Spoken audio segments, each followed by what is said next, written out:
আজ 2রা অক্টোবর 2024 সকাল সকাল উঠে সবাই মিলে বসে গেলাম টিভির সামনে মহালয়া দেখতে।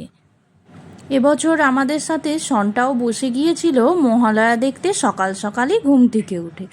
নমস্কার বন্ধুরা, মিষ্টির ঘরকন্যায় সকলকে স্বাগত।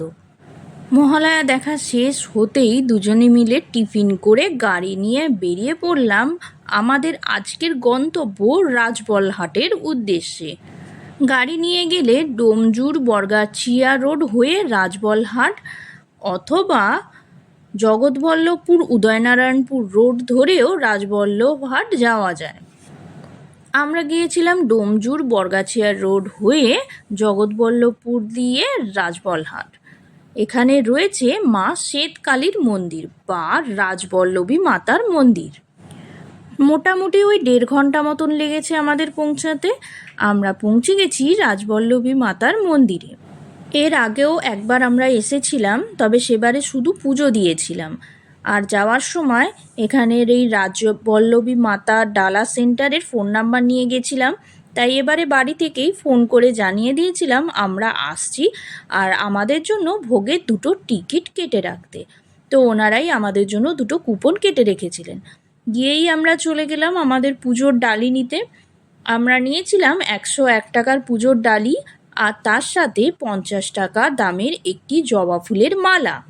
মন্দিরের বাইরে প্রচুর দোকান রয়েছে পুজোর জিনিসপত্র কেনার জন্য। আর মন্দিরের বাইরের জায়গাটা বিশাল বড়, এখানে গাড়ি রাখার খুব সুন্দর ব্যবস্থা রয়েছে। আর গাড়ি রাখার জন্য পার্কিং ফি হিসাবে 5 টাকা করে নিয়েছিল। আমরা চলে গেলাম এবার আস্তে আস্তে মন্দিরের দিকে পুজো দেওয়ার জন্য। মন্দিরের ভিতরের অংশটিও বিশাল বড় এলাকা জুড়ে তৈরি। মন্দিরের মূল দরজা দিয়ে প্রবেশ করেই রয়েছে একটি আটচালা। এখানে দর্শনার্থীরা বসে মায়ের দর্শন এবং বিশ্রাম করেন এবং দুপুরে ভোগ প্রসাদ খাওয়ার ব্যবস্থা করে। সন্টার বাবা চলে গেছে পুজো দিতে, আমরা সন্টার নামে আজ পুজো দেবো। আর ওই হলো মা শ্বেতকালী অথবা রাজবল্লভী মাতা। মন্দিরের মধ্যেই রয়েছে বলি দেওয়ার স্থান। আমাদের পুজোর ডালি পুরোহিত মশাইয়ের হাতে দিয়ে দেওয়া হয় এবং উনি আমাদের 10-15 মিনিট পরে আসতে বলেন। তারই মধ্যে উনি আমাদের পুজোটা দিয়ে রাখবেন। আর এরপর আমরা চলে গেলাম পাশেই ধূপ আর মোমবাতি দেওয়ার উদ্দেশ্যে। মন্দিরের পাশেই রয়েছে ধূপ আর মোমবাতি দেওয়ার খুব সুন্দর ব্যবস্থা। মন্দিরের ভিতরটি বিশাল বড় এলাকা নিয়ে তৈরি। এইটা হচ্ছে মন্দিরের সামনের অংশটা। এখানে রয়েছে 4টি শিব মন্দির এবং একটি আটচালা।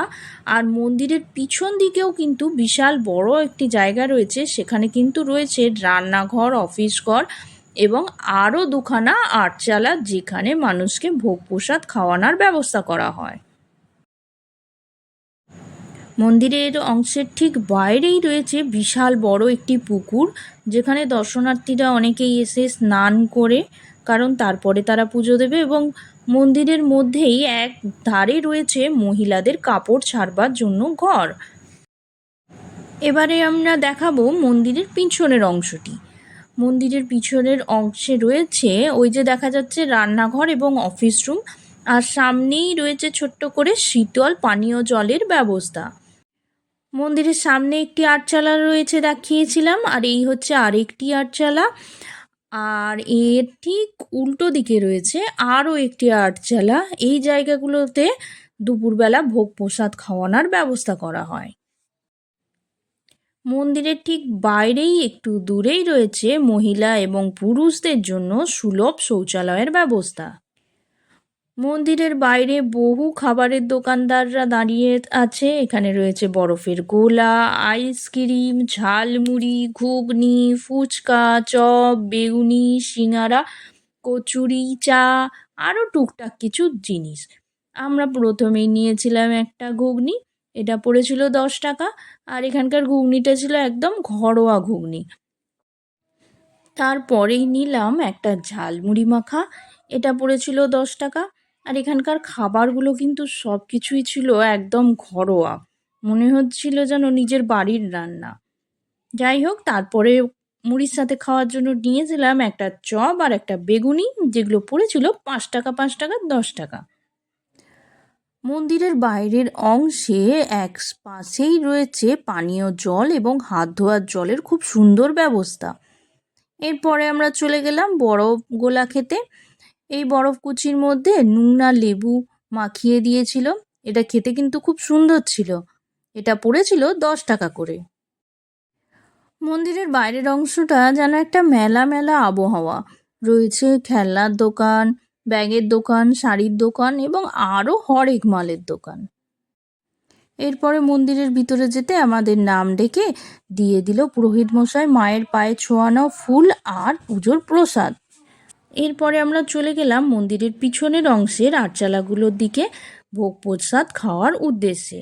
যদিও সামনের দিকের এবং পিছনের দিকের উভয় জায়গাতেই ভোগ প্রসাদ খাওয়ানোর ব্যবস্থা রয়েছে, তাও আমরা পিছনে গেলাম কারণ এই জায়গাটায় অনেক গাছ থাকার জন্য একটু ঠান্ডা ঠান্ডা ভাব আছে।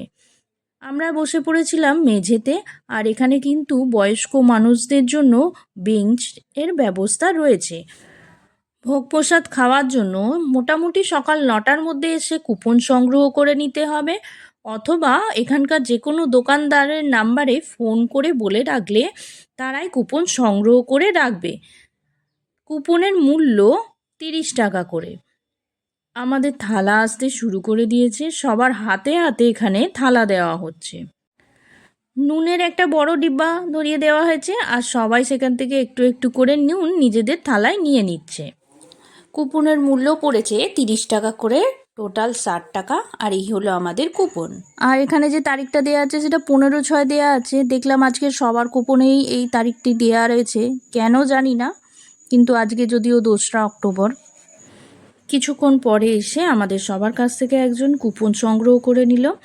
আর এরপরে চলে এলো মায়ের অন্নভোগ। অন্নভোগের মধ্যে প্রথমেই এলো ভাত, এরপরেই এলো ডাল, আর ডালের পরেই ছিল আলু কুমড়ো ডাঁটা দিয়ে তৈরি একটি তরকারি।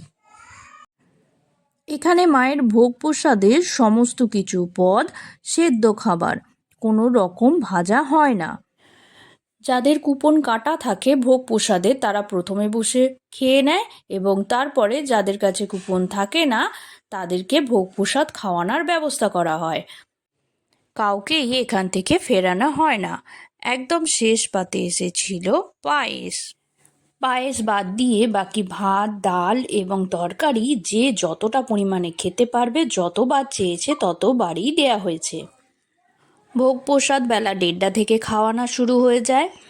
আমাদের ভোগ প্রসাদ খাওয়া শেষ। এবারের মতন রাজবল্লভী মাতাকে প্রণাম জানিয়ে আমরা এগিয়ে চললাম আমাদের বাড়ির পথে।